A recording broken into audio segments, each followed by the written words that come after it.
Algo importante de la Navidad es que la encarnación, el hecho de que Cristo venga a este mundo, camine entre nosotros y nos permita conocer a Dios, pero ahora de forma humana, cuando entendemos por qué vino Jesús, a qué vino Cristo, vino a invitarnos a qué, a reconciliarnos con el Padre, a entrar otra vez a esta comunidad con Dios que hemos perdido por nuestro pecado. Y ese es el significado de la Navidad, que estamos empezando una nueva relación con Dios por medio de Jesucristo y que necesitamos esa comunidad con Dios para restaurar no solamente nuestra relación con Dios, pero también nuestra relación con los que están a nuestro alrededor. ¿Cuál es el propósito de la vida? Fíjense lo que dice Ravi Zacharias, que murió este año, ¿o cuándo murió? Al principio de este año murió, el año pasado, murió hace poco, pero Ravi Zacharias, si ustedes no conocen quién es Ravi Zacharias, googleenlo, tiene muchos mensajes en español y es un gran apologista cristiano. Y cuando él hablaba de cuál es el propósito de la vida, fíjense lo que dice. La Biblia nos enseña que el propósito mayor en la vida, la Biblia nos enseña que el propósito mayor en la vida es tener comunión con nuestro Padre, con nuestro Creador. Y fíjense lo que dice Rabbi, no unión, o sea, es decir, no te vas a hacer uno con Dios. No, dice, eso no es lo que Dios quiere. No unión, no sumisión, o sea, no es que Él es el amo y tú eres el esclavo. Ni perdernos en Él, o sea, perdernos así en esa sustancia eterna que es Dios, que dicen algunas religiones orientales, sino la relación que puede tener un amigo con otro amigo. Una relación como si fuéramos iguales, en la que puedes preguntarle a Dios, en la que puedes conocerlo, en la que Él quiere que tú estés con Él, en la que Él quiere estar contigo. Esa relación, dice Ravi Zacharias, ¿cuál es el significado de la vida humana? Es tener comunión con nuestro Padre. Y entonces, la fe el hecho de que Cristo haya venido al mundo nos permite entender, fíjense una cosa, también cuando entendemos Cristo es el Logos, es el principio ordenador de todas las cosas, el que explica todo. ¿Cómo explicamos la vida? ¿Cómo explicamos de dónde venimos? ¿Cómo explicamos qué es vivir una vida buena? Si alguien te preguntara hoy, si alguien se acercara contigo y te preguntara, ¿qué es vivir una buena vida? ¿Qué le dirías? ¿Qué es vivir una buena vida? ¿Qué le dirías? Ayúdenme. ¿Qué le dirías a alguien? ¿Qué es vivir una buena vida? ¿Cómo se vive una buena vida? ¿Podría ser eso? ¿Podría ser esa respuesta? Vivir para Dios, estar con Dios. ¿Qué es estar con Dios? ¿Cómo se vive para Dios? ¿Estás de acuerdo? No es algo tan fácil, pero ¿qué es vivir una buena vida? Todas las personas están tratando de responder esa pregunta, pero Cristo nos dice, vivir una buena vida es estar en relación con Dios, es tener comunión con Dios, es conocerlo. ¿Cómo lo podemos conocer? Solamente a través de su Hijo, que es Dios, que estaba con Dios y que es la palabra de Dios y que es el Logos. Solamente por Él podemos conocer eso. Fíjense, hay un premio Nobel que ya hemos citado aquí muchas veces y que es muy interesante. Francis Crick, que es un físico británico, que ganó el premio Nobel de Física en 1962, porque descubrió algo de la información genética y todo esto. Y él escribe un libro muy interesante en el que él dice, bueno, si realmente somos el producto de esta gran explosión, somos el producto de las moléculas, de los átomos, de nuestro sistema nervioso, si eso es lo que somos y no existe nada más, porque el mundo que existe es lo que vemos, lo que podemos medir y no existe nada más, entonces esto tiene que tener implicaciones morales. Y fíjense algo muy interesante, lo que dice él, la hipótesis más sorprendente que yo tengo acerca del ser humano es esta, que tus alegrías, tus tristezas, tus recuerdos y tus anhelos, tu sentido de identidad y tu libre albedrío, en realidad son el producto de células nerviosas y sus moléculas. Como dice Alicia en el País de las Maravillas, solamente eres un paquete de neuronas y eso es todo lo que eres. Fíjense lo que dice un científico, dice, si realmente lo único que somos es lo que podemos medir, son los cambios bioquímicos de nuestro cuerpo que reaccionan a los estímulos del medio ambiente, entonces Si eso es lo que somos, ¿cómo podemos explicar qué es tener una buena vida? ¿Qué es vivir una buena vida? Pero fíjense esto, ni siquiera los que afirman esto, ni siquiera los ateos y los científicos aceptan esto. Porque aún los ateos y los que tienen un pensamiento que ellos piensan que es muy científico, ni siquiera creen esto. Critican a todos los demás como nosotros lo hacemos. Hacen juicios morales. Dicen esto es bueno, esto es malo. Nunca renuncian a decir, no, esa persona es un asesino porque esa es su naturaleza. Nunca dicen los gobiernos son corruptos o los líderes son corruptos porque esa es su naturaleza. Están respondiendo a los estímulos y los estímulos de sobrevivencia y su genética les llevan a querer protegerse. Y por eso Bartlett tiene 20 casas. No es porque es corrupto. Es porque tiene necesidad de protegerse, porque su información genética lo lleva a querer protegerse. O sea, no tenemos por qué criticar a Bartlett o a Pi o a, no sé, a quien quieran. ¿Por qué los criticamos? Pero fíjense, los ateos, los que no creen en Dios, piensan que ellos son más inteligentes que nosotros y no pueden explicar ni siquiera por qué hacen juicios morales en contra de otros. No tienen de dónde hacer juicios morales. Si, como dice Francis Crick, un premio Nobel de física, cuando dice, bueno, si esto es verdad lo que yo digo, pues entonces las implicaciones para la vida son estas. A ver, ¿quién las acepta? Nadie las acepta. Todos sabemos que hay cosas que no podemos medir ni probar científicamente en un laboratorio, pero que existen. Fuimos creados por un Dios trinitario que vive en comunidad, que vive en amor. Y el amor es la cosa más, ¿qué podríamos decir? Más popular que existe. ¿Cuántas canciones de amor habrán? Googleen, alguien que me ayude, googleen. ¿Cuántas canciones de amor existen en la historia de la humanidad? ¿Se habrán cantado historias de amor en el Antiguo Testamento, Marianita? Ahí está, ¿verdad? Hasta el mismo autor de Proverbios dice, ¿no? Canciones de amor. ¿Cuántas habrá? ¿En qué cultura, en qué civilización no hay un lenguaje, no hay una palabra, no hay un concepto de amor para los diferentes tipos de amor? ¿En qué cultura, en qué civilización no hay una palabra para describir amor? Es algo tan real, lo necesitamos. No solamente sentimos que, no solamente pensamos que nos gustaría que existiera el amor, ¿no? Sino lo necesitamos. Sabemos de qué estamos hablando cuando decimos que estamos hablando del amor. Nadie voltea y dice, tú estás loco, a ver, pruébame que existe el amor, Rodrigo. No empieces con tus tonterías, Rodrigo. Es que eres un romántico empedernido. O sea, no, nadie te va a decir eso. O sea, cuando hablamos del amor sabemos de lo que estamos hablando todos. Sabemos lo que queremos decir.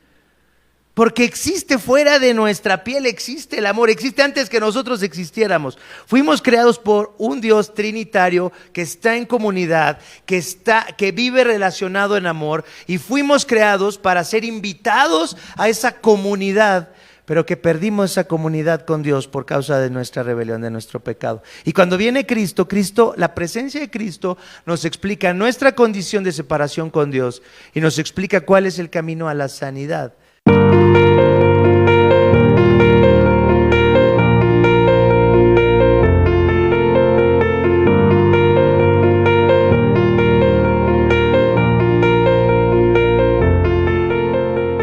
Empezamos nuestro primer sermón con el tema navideño. Terminamos la semana pasada con esta serie que se tituló Lo que realmente deseamos. Y esto era como un preámbulo para que, pudiendo comprender qué es lo que deseamos, pudiendo comprender cuál es la condición de nuestros corazones, cuál es la condición de nuestras vidas, podamos ahora enfocarnos en Cristo como aquel que ha prometido saciar esos deseos que anhelamos, esos anhelos que tenemos. Entonces ahora empezamos con estos temas navideños. La serie se titula La Navidad del Hijo de Dios, así es que qué bueno que estamos juntos, qué bueno todos los que están siguiendo la transmisión desde sus casas.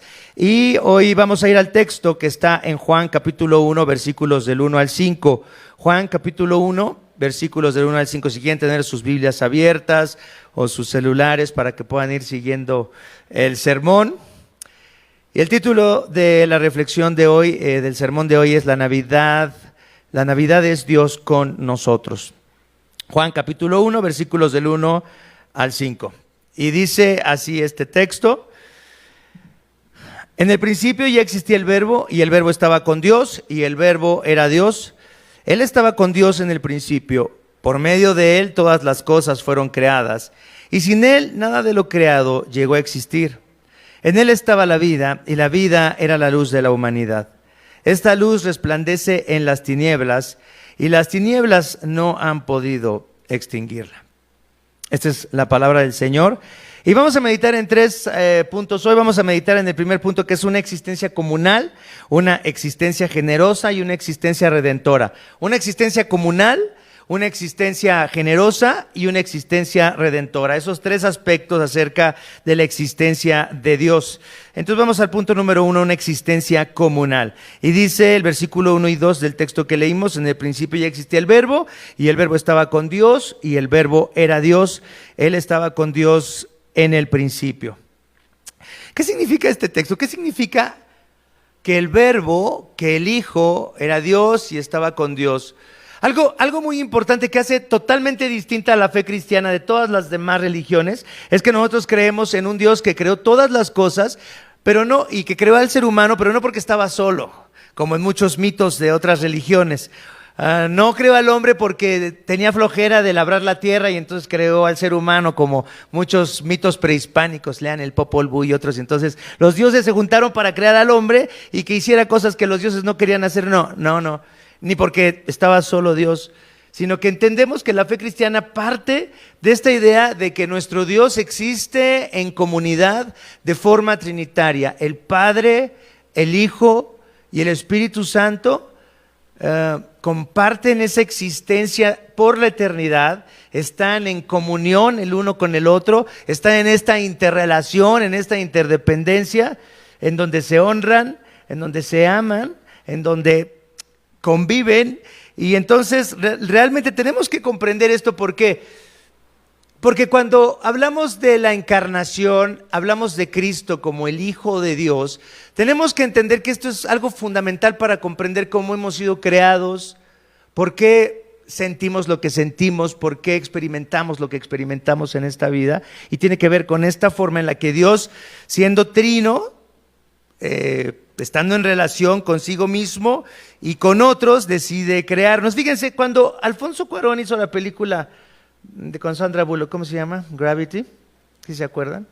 Lo entrevistaron y entonces dijo, estaban entrevistando, ¿cuál es el significado de tu película? ¿Cuál es el mensaje que quieres dar? Y él dijo, bueno, lo que pasa es que quiero representar o quiero decir que los seres humanos somos eso, somos personas muy pequeñas, seres muy pequeños comparados con el universo, y que estamos flotando en el universo, Y realmente nuestras vidas no tienen salvación ni significado si no es en el contexto de la relación con otros. Fíjense, nuestras vidas no tienen salvación ni tienen significado si no es en relación con otros. No importa que estemos en el universo, no importa que seamos parte del universo o que Dios nos haya creado. Si alguien está flotando en el universo, su existencia no tiene ningún sentido. Y además habla algo interesante, Alfonso Cuarón, de salvación. Dice, la salvación y el significado están en relación con otros. Alguien dijo que comprender la Trinidad es algo muy importante para nosotros como cristianos, porque si no comprendemos la Trinidad, entonces tampoco podemos entender sus implicaciones para nuestra vida cristiana. Fíjense una cosa, muchas personas piensan que esto de la Trinidad es algo muy técnico, es algo muy teológico, es algo muy filosófico, pero muchas personas piensan que comprender la Trinidad es algo muy práctico, es algo que necesitas comprender si quieres vivir la vida cristiana y sus implicaciones de manera correcta. El credo de Atanasio, que es uno de los credos tradicionales de la fe cristiana, fíjense lo que dice acerca de la Trinidad. El credo de Atanasio dice: adoramos a un solo Dios en la Trinidad y a la Trinidad en la unidad, sin confundir las personas ni separar su sustancia, porque una es la persona del Padre, otra la del Hijo y otra la del Espíritu Santo. Pero el Padre y el Hijo y el Espíritu Santo tienen una sola divinidad, gloria igual y coeterna majestad. Como es el Padre, es el Hijo y es el Espíritu Santo.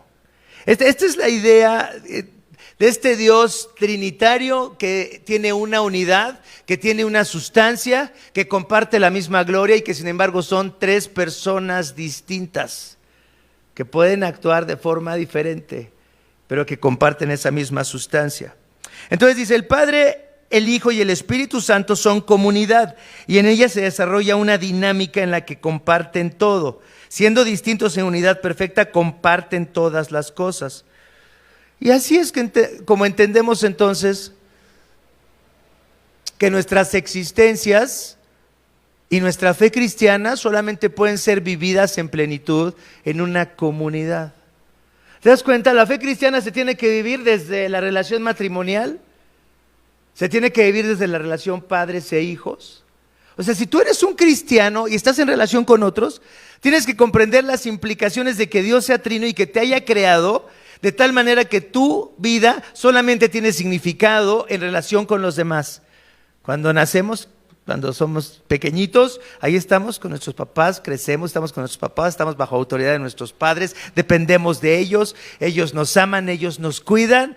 Pero el significado de la vida cristiana no solamente es cumplir como padre o como madre o como esposo o como amigo o como ciudadano o como empresario o como trabajador de una fábrica o como empleado del gobierno, sino si tú eres un cristiano tienes que entender las implicaciones trinitarias de tu vida diaria en todos los ámbitos. Es decir, Dios, porque me hizo de tal manera que comparto su imagen, entonces mi vida tiene significado cuando yo comprendo que mi relación con mi esposa, con mis hijos, con la iglesia de Cristo, me lleva a comprender esa relación que tiene el Padre con el Hijo y con el Espíritu Santo, que está rota, que es imperfecta. Ahora no tenemos esa relación perfecta que la Trinidad tiene, pero tengo necesidad de estar en relación con otros. Y sin embargo, ¿qué es lo que vemos? Vemos que nuestras relaciones están rotas, que nuestras relaciones están quebradas, que nuestras relaciones son imperfectas. Con todas las personas con las que nos relacionamos, nuestras relaciones son imperfectas. Pero tenemos que comprender cómo fuimos hechos. ¿Por qué? Fíjense una cosa, porque dice, en el principio ya existía el verbo estaba con Dios y el verbo era Dios. Algo importante de la Navidad es que la encarnación, el hecho de que Cristo venga a este mundo, camine entre nosotros y nos permita conocer a Dios, pero ahora de forma humana, cuando entendemos por qué vino Jesús, ¿a qué vino Cristo? Vino a invitarnos ¿a qué? A reconciliarnos con el Padre, a entrar otra vez a esta comunidad con Dios que hemos perdido por nuestro pecado. Y ese es el significado de la Navidad, que estamos empezando una nueva relación con Dios por medio de Jesucristo y que necesitamos esa comunidad con Dios para restaurar no solamente nuestra relación con Dios, pero también nuestra relación con los que están a nuestro alrededor. ¿Cuál es el propósito de la vida? Fíjense lo que dice Ravi Zacharias, que murió este año, ¿o cuándo murió? Al principio de este año murió, el año pasado, murió hace poco, pero Ravi Zacharias, si ustedes no conocen quién es Ravi Zacharias, googleenlo, tiene muchos mensajes en español y es un gran apologista cristiano. Y cuando él hablaba de cuál es el propósito de la vida, fíjense lo que dice. La Biblia nos enseña que el propósito mayor en la vida, la Biblia nos enseña que el propósito mayor en la vida es tener comunión con nuestro Padre, con nuestro Creador. Y fíjense lo que dice Rabbi, no unión, o sea, es decir, no te vas a hacer uno con Dios. No, dice, eso no es lo que Dios quiere. No unión, no sumisión, o sea, no es que Él es el amo y tú eres el esclavo. Ni perdernos en Él, o sea, perdernos así en esa sustancia eterna que es Dios, que dicen algunas religiones orientales, sino la relación que puede tener un amigo con otro amigo. Una relación como si fuéramos iguales, en la que puedes preguntarle a Dios, en la que puedes conocerlo, en la que Él quiere que tú estés con Él, en la que Él quiere estar contigo. Esa relación, dice Rabbi Zacharias, ¿cuál es el significado de la vida humana? Es tener comunión con nuestro Padre. Y entonces, la fe el hecho de que Cristo haya venido al mundo nos permite entender, fíjense una cosa, también cuando entendemos Cristo es el Logos. Es el principio ordenador de todas las cosas, el que explica todo. ¿Cómo explicamos la vida? ¿Cómo explicamos de dónde venimos? ¿Cómo explicamos qué es vivir una vida buena? Si alguien te preguntara hoy, si alguien se acercara contigo y te preguntara, ¿qué es vivir una buena vida? ¿Qué le dirías? ¿Qué es vivir una buena vida? ¿Qué le dirías? Ayúdenme. ¿Qué le dirías a alguien? ¿Qué es vivir una buena vida? ¿Cómo se vive una buena vida? ¿Podría ser eso? ¿Podría ser esa respuesta? Vivir para Dios, estar con Dios. ¿Qué es estar con Dios? ¿Cómo se vive para Dios? ¿Estás de acuerdo? No es algo tan fácil, pero ¿qué es vivir una buena vida? Todas las personas están tratando de responder esa pregunta, pero Cristo nos dice, vivir una buena vida es estar en relación con Dios, es tener comunión con Dios, es conocerlo. ¿Cómo lo podemos conocer? Solamente a través de su Hijo, que es Dios, que estaba con Dios y que es la palabra de Dios y que es el Logos. Solamente por Él podemos conocer eso. Fíjense, hay un premio Nobel que ya hemos citado aquí muchas veces y que es muy interesante. Francis Crick, que es un físico británico, que ganó el premio Nobel de Física en 1962, porque descubrió algo de la información genética y todo esto. Y él escribe un libro muy interesante en el que él dice, bueno, si realmente somos el producto de esta gran explosión, somos el producto de las moléculas, de los átomos, de nuestro sistema nervioso, si eso es lo que somos y no existe nada más, porque el mundo que existe es lo que vemos, lo que podemos medir y no existe nada más. Entonces esto tiene que tener implicaciones morales. Y fíjense algo muy interesante, lo que dice él. La hipótesis más sorprendente que yo tengo acerca del ser humano es esta: que tus alegrías, tus tristezas, tus recuerdos y tus anhelos, tu sentido de identidad y tu libre albedrío, en realidad son el producto de células nerviosas y sus moléculas. Como dice Alicia en el País de las Maravillas, solamente eres un paquete de neuronas y eso es todo lo que eres. Fíjense lo que dice un científico, dice, si realmente lo único que somos es lo que podemos medir, son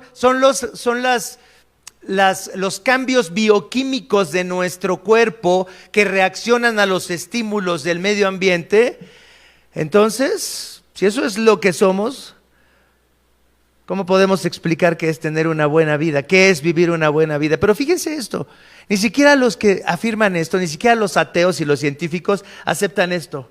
Porque aún los ateos y los que tienen un pensamiento que ellos piensan que es muy científico, ni siquiera creen esto. Critican a todos los demás como nosotros lo hacemos. Hacen juicios morales. Dicen esto es bueno, esto es malo. Nunca renuncian a decir, no, esa persona es un asesino porque esa es su naturaleza. Nunca dicen los gobiernos son corruptos o los líderes son corruptos porque esa es su naturaleza. Están respondiendo a los estímulos y los estímulos de sobrevivencia y su genética les llevan a querer protegerse. Y por eso Bartlett tiene 20 casas. No es porque es corrupto. Es porque tiene necesidad de protegerse, porque su información genética lo lleva a querer protegerse. O sea, no tenemos por qué criticar a Bartlett o a Pi o a, no sé, a quien quieran.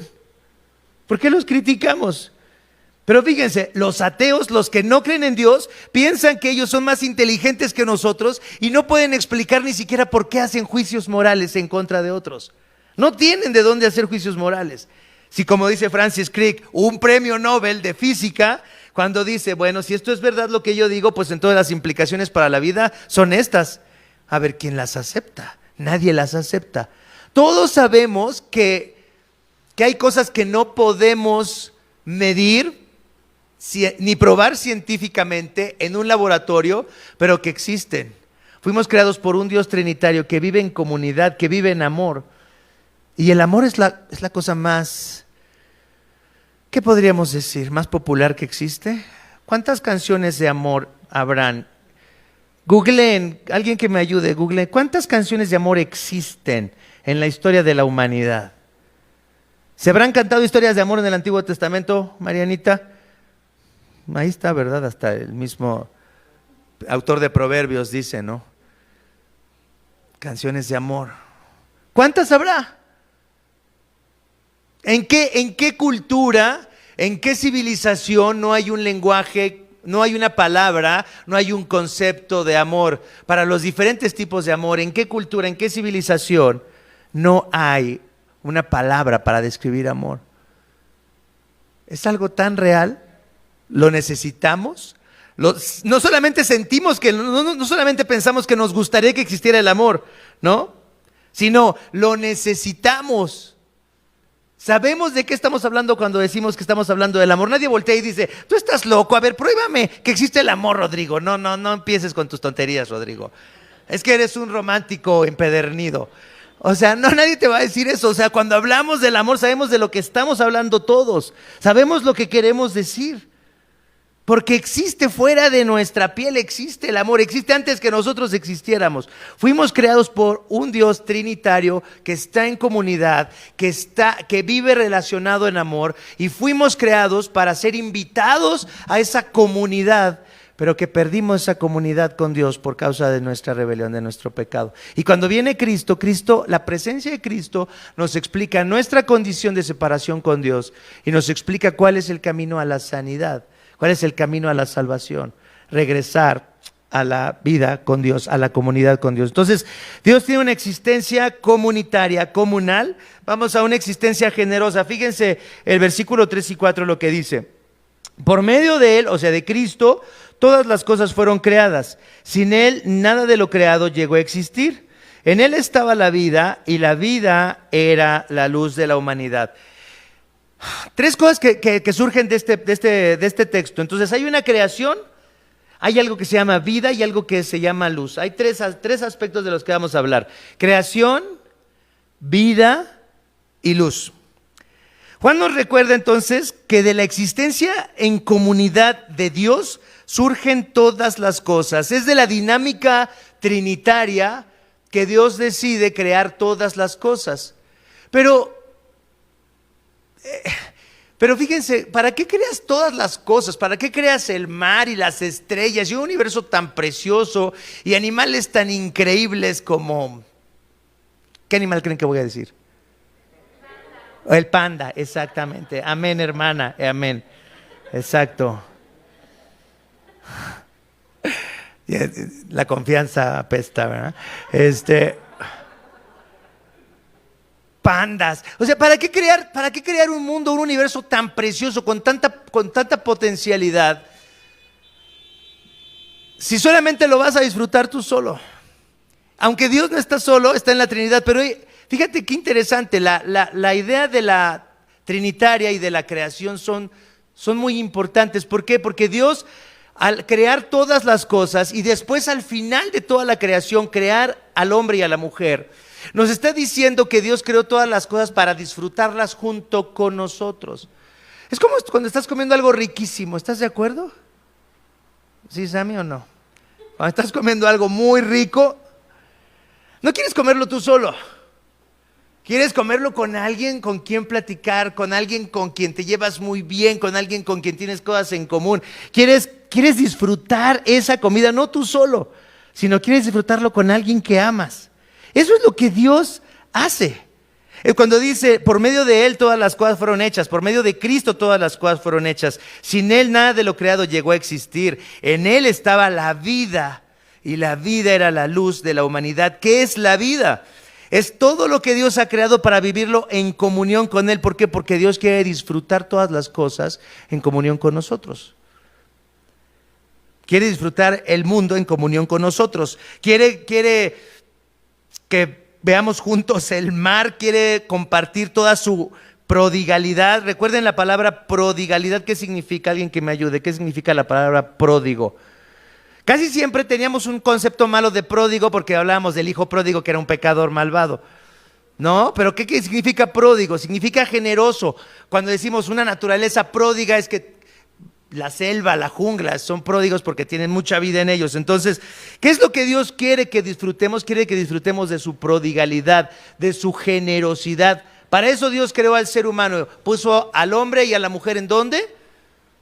En el huerto. ¿Y cómo era ese huerto? ¿Faltaba algo ahí? No faltaba nada, estaba todo. Y no solamente los puso para que tuvieran dominio sobre la creación, sino para que disfrutaran de todas las cosas y de la comunión con Dios. Esto lo vemos, del Dios pródigo, lo vemos en el capítulo 15 de Lucas. Se me ayudan con el capítulo 15 de Lucas, versos 11 al 24. Dios nos creó como un padre que está en relación con un hijo y que quiere compartir todo con ese hijo. Quiere que ese hijo sepa: todo lo que tengo, hijo, es tuyo. Es lo que Dios quiere que tú y yo comprendamos, que fuimos creados para disfrutar de esa comunión y de todo lo que Él tiene, porque dice: todo lo mío es tuyo. Eso es prácticamente lo que Dios estaba haciendo al crear al ser humano. Entonces, Lucas 15, versículos del 11 al 24 dice: un hombre tenía 2 hijos, continuó Jesús. El menor de ellos le dijo a su padre: papá, dame lo que me toca de la herencia. Así que el padre repartió sus bienes entre los dos, entre sus 2 hijos. Poco después, el hijo menor juntó todo lo que tenía y se fue a un país lejano. Allí vivió desenfrenadamente y derrochó su herencia. Cuando ya lo había gastado todo, sobrevino una gran escasez en la región y él comenzó a pasar necesidad. Así que fue y consiguió empleo con un ciudadano de aquel país, quien lo mandó a sus campos a cuidar cerdos. Tanta hambre tenía que hubiera querido llenarse el estómago con la comida que daban a los cerdos, pero aún así nadie le daba nada. Por fin recapacitó y se dijo: ¿cuántos jornaleros de mi padre tienen comida de sobra y yo aquí me muero de hambre? Tengo que volver a mi padre y decirle: papá, he pecado contra el cielo y contra ti, ya no merezco que se me llame tu hijo, trátame como si fuera uno de tus jornaleros. Así que emprendió el viaje y se fue a su padre. Todavía estaba lejos cuando su padre lo vio y se compadeció de él. Salió corriendo a su encuentro, lo abrazó y lo besó. El joven le dijo: papá, he pecado contra el cielo y contra ti, ya no merezco que se me llame tu hijo. Pero el padre ordenó a sus siervos: pronto, traigan la mejor ropa para vestirlo, pónganle también un anillo en el dedo y sandalias en los pies, traigan el ternero más gordo y mátenlo para celebrar un banquete, porque este hijo mío estaba muerto, pero ahora ha vuelto a la vida. Se había perdido, pero ya lo hemos encontrado. Así que empezaron a hacer fiesta.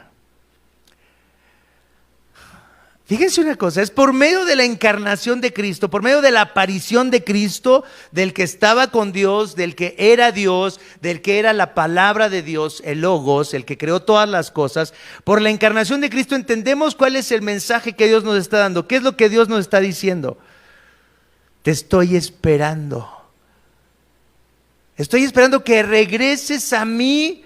Estoy esperando que otra vez vuelvas a la casa, porque aquí están tu casa, aquí están tus muebles, aquí está todo lo que es tuyo, aquí está tu cuarto, aquí está tu cama, aquí están tus juguetes de cuando eras bebé, aquí están todas las cosas que son tuyas. Eso es lo que Dios nos está diciendo a través de la Navidad. Nos está invitando a que volvamos a estar cerca de Él. Eso es algo maravilloso, ¿no? Este padre, en lugar de cobrarle al hijo, porque el hijo llega y le dice: papá, no merezco ser llamado tu hijo, ahora sí trátame como uno de tus jornaleros, yo te voy a pagar todo lo que te debo. ¿Y qué le dice el padre? Le dice: o sea, ¿cuánto tiempo te vas a tardar en pagar eso, no? Es algo ridículo, o sea, no tienes con qué pagarme, ¿no? Es como cuando mis hijos me dicen: ay, papá, yo te pago. Le digo: ¿con qué me vas a pagar si yo sé que no tienes nada, ¿no? O sea, mira, toma y págame, ándale, yo te doy dinero y me pagas, ¿sale? O sea, ¿qué hace un padre? O sea, un padre como este que salía todas las tardes, dicen algunos comentaristas, este padre salía todas las tardes a ver en el horizonte si llegaba su hijo. ¿Te das cuenta? Dios quiere que vuelvas a Él, que volvamos a Él. Nos extraña Dios. Algunos comentaristas han dicho eso, es algo que tal vez muchas personas piensen que es atrevido decir: Dios nos extraña y nos está invitando para que regresemos a Él. Como ese padre extrañaba a su hijo y pensaba: ¿cuándo vendrá? Y dice que lo vio de lejos y que salió corriendo. Recuerden ustedes que una persona rica que se respetara en ese tiempo no salía corriendo a ninguna parte. Nadie corría. En ese tiempo sí era una persona importante, y este hombre pues se ve que le iba bien, ¿no? Tenía ganado, sirvientes, tenía para darle a su hijo un vestido nuevo, un anillo de oro. sandalias nuevas. ¿Se dan cuenta? O sea, la existencia de Dios, la existencia pródiga de Dios, generosa de Dios, se comprende en la encarnación, porque Cristo al venir nos está diciendo: mi Padre quiere que regreses con Él. Nuestro Padre quiere que regreses con Él. Ya deja de andar vagando, deja de andar entre los cerdos, deja de andar queriendo llenarte con la comida de los cerdos. ¿No? ¿Qué cosa? ¿Cuál es nuestra condición? El salmista nos describe a Dios de una manera generosa, como debiera de ser la vida. Y en el Salmo 104, versículos 14 y 15, vean esta descripción preciosa de cómo debería de ser la vida. ¿Qué es la vida que Dios quiere para nosotros? ¿Qué es la vida que Dios quería para la humanidad? Dice el salmista en el Salmo 104, versículo 14 y 15: Señor, haces que crezca la hierba para el ganado y las plantas que la gente cultiva para sacar de la tierra su alimento. El vino que alegra el corazón, el aceite que hace brillar el rostro y el pan que sustenta la vida. ¿No es esta una imagen de cómo debiera de ser la vida? Dios dándole a su creación todo lo que sus criaturas necesitan con toda generosidad, y su creación disfrutando de esta creación de Dios. Así debería de ser la vida. Así quiere Dios que sea la vida. Pero no es así, porque entró el pecado, porque nos rebelamos en contra de Dios, porque nos pusimos en su contra y lo hicimos nuestro enemigo. Tal vez tú no pienses que eres enemigo de Dios, pero nada más ve cómo te pones cuando alguien te hace enojar y vas a ver si no eres enemigo de Dios. Nada más que las cosas no salgan como tú quieres y vas a ver cómo eres enemigo de Dios. Nada más que alguien te trate mal o te humille o te ignore o no haga lo que tú quieres y vas a ver cómo te pones. Si por cosas tan absurdas, tan banales, podemos estar tan furiosos, imagínense cuando queremos imponer nuestra voluntad sobre la voluntad de Dios. Cuando Dios no hace lo que nosotros queremos, cuando Dios no nos da lo que nosotros queremos, cuando nos ponemos como niños berrinchudos y estamos furiosos, frustrados, enojados, deprimidos, porque Dios no nos ha dado lo que queremos.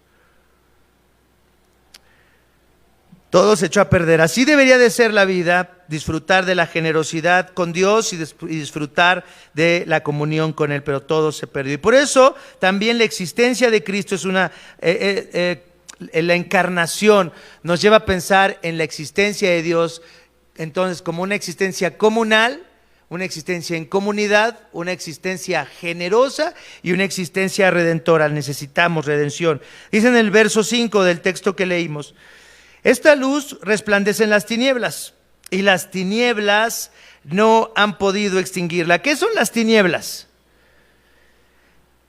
¿Qué son las tinieblas? ¿De qué tinieblas habla este texto? ¿De qué oscuridad está hablando este texto? Son las tinieblas del universo, son las tinieblas del mundo subterráneo. ¿Cuáles son las tinieblas? Son las tinieblas de nuestro corazón. Son las tinieblas de nuestra rebelión en contra de Dios. Son las tinieblas que surgen de nuestro deseo de mantenernos lejos de Dios, de mantenernos alejados de Dios. Esas son las tinieblas de las que está hablando aquí San Juan. Esta luz resplandece en las tinieblas y las tinieblas no han podido extinguirla. Es decir, Cristo es la luz, es la vida generosa que todos anhelamos, y es la luz, y las tinieblas que están en nosotros no han podido extinguir la luz de Cristo. Aunque queremos extinguir la luz. Queremos hacer nuestra voluntad, queremos que Dios se haga a un lado y queremos que Dios solamente nos dé lo que queremos, pero queremos dejar a Dios atrás. Al perder su comunión con Dios, el ser humano cayó inevitablemente en la corrupción de sus deseos. Y esta corrupción es la muerte de la que Dios hablaba cuando le decía a Adán y a Eva: muchachos, el día que ustedes coman del árbol de la ciencia del bien y del mal, ciertamente ¿qué? Ciertamente van a morir. Y esta es la muerte. de la que está hablando. La corrupción de nuestro corazón, nuestro pleito con Dios, nuestra rebelión en contra de Dios, esa es la muerte. Y fíjense cómo se manifiesta esta muerte en Romanos capítulo 1, versículos 28 al 32. Romanos 1, del 28 al 32. ¿Qué dice este texto? Esta es la manifestación de nuestra corrupción, de nuestra separación con Dios.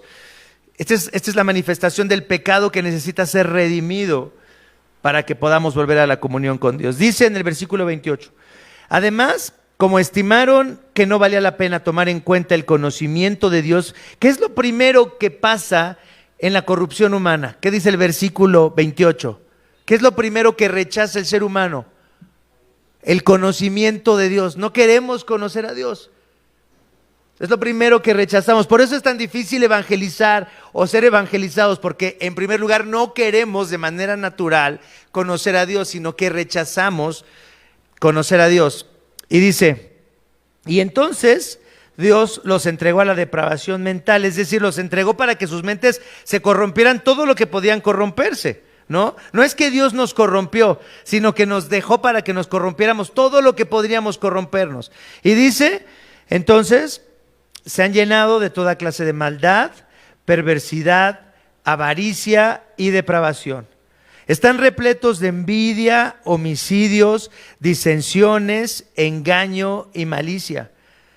Son chismosos, calumniadores, enemigos de Dios, insolentes, soberbios y arrogantes.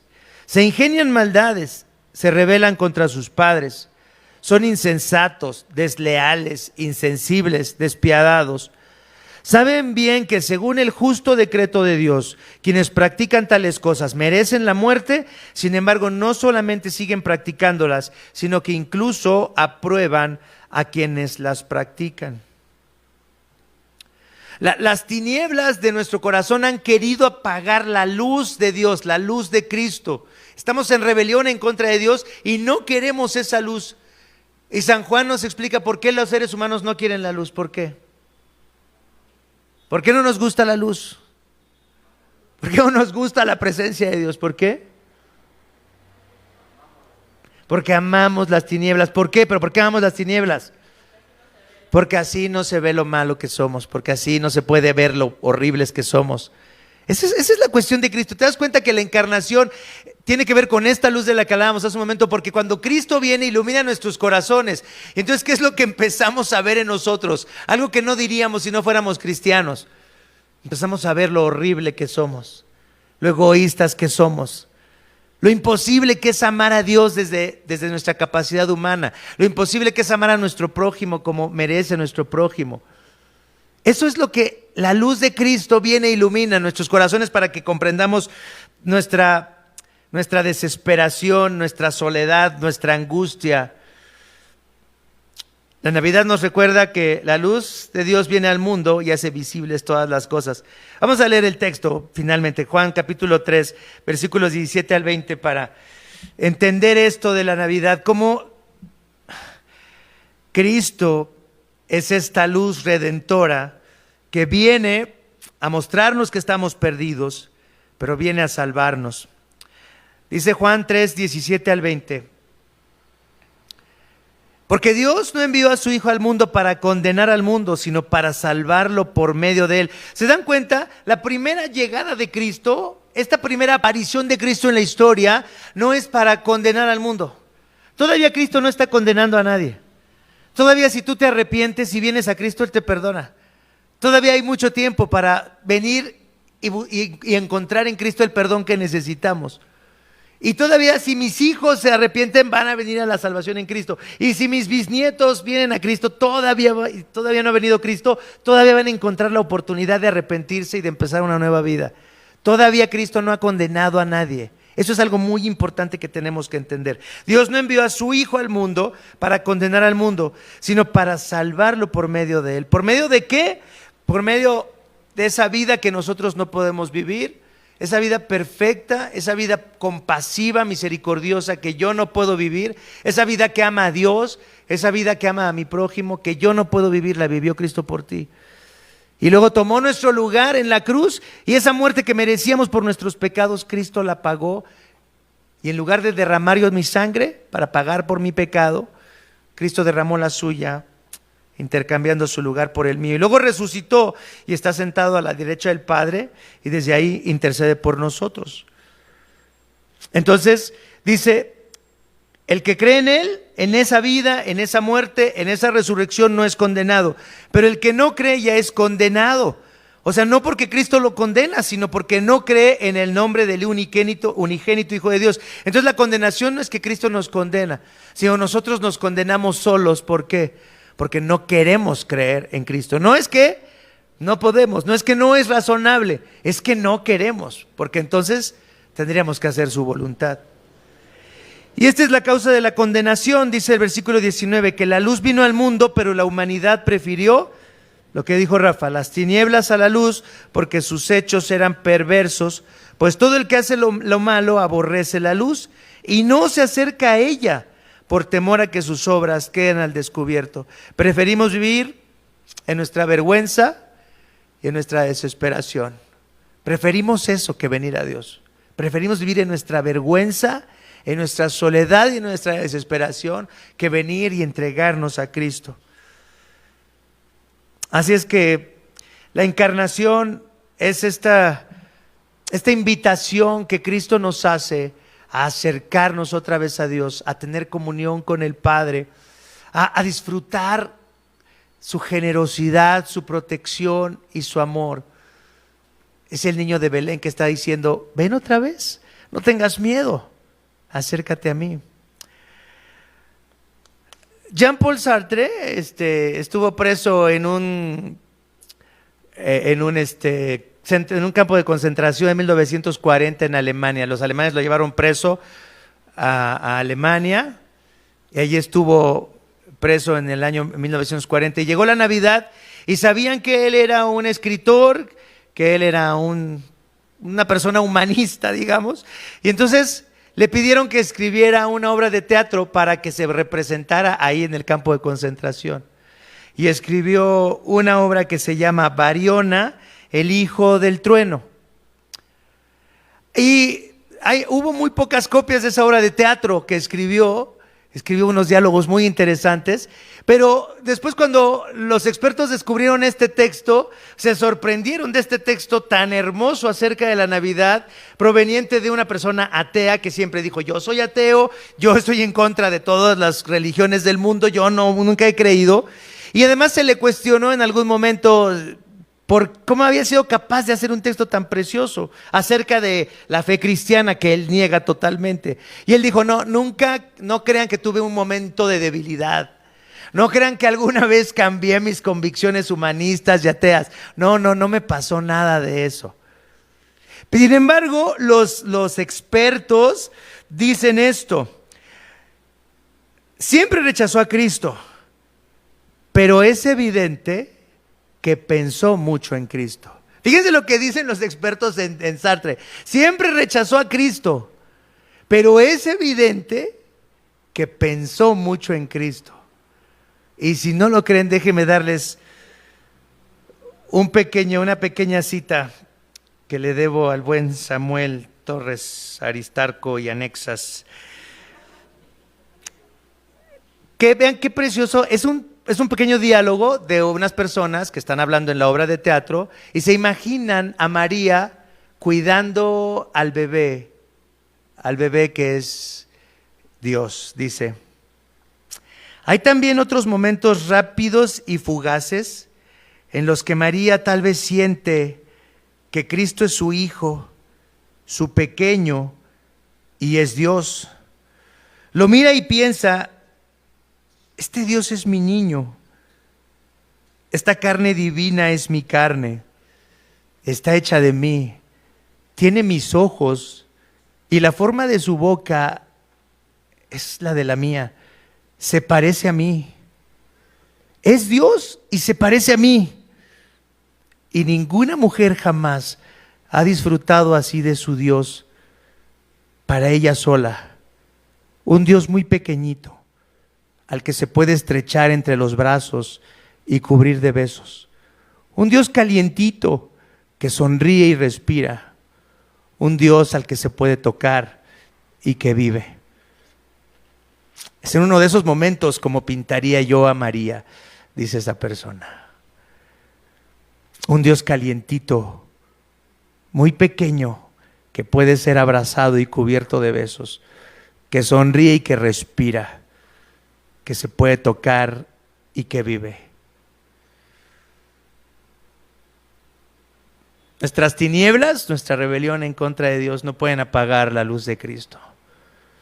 Yo no sé cómo está tu dolor, tu soledad, tu desesperación hoy, pero sería muy bueno que dejáramos que el niño de Belén sane nuestro dolor, nuestros corazones, nuestra ansiedad. Vamos a orar. Padre Santo, Padre amoroso, veniste al mundo y te hiciste un bebé, que era Dios, que necesitaba ser alimentado, cambiado de pañales. Un Dios que se puede estrechar entre los brazos y cubrir de besos. Señor, gracias por darnos a tu Hijo Jesús. Gracias por darnos a este precioso Salvador, en el que pensamos hoy, en el que reflexionamos hoy, al que recibimos, al que aceptamos como Señor, al que aceptamos como nuestro Salvador, al que declaramos que necesitamos para volver a la comunión contigo, Señor, al que necesitamos para poder disfrutar de la vida abundante que tú tienes para nosotros. Gracias por recordarnos en estas palabras, Señor, lo que podemos hallar en Jesús. Gracias por enviarnos a tu precioso Hijo. En el nombre de Él oramos hoy. Amén. Amén.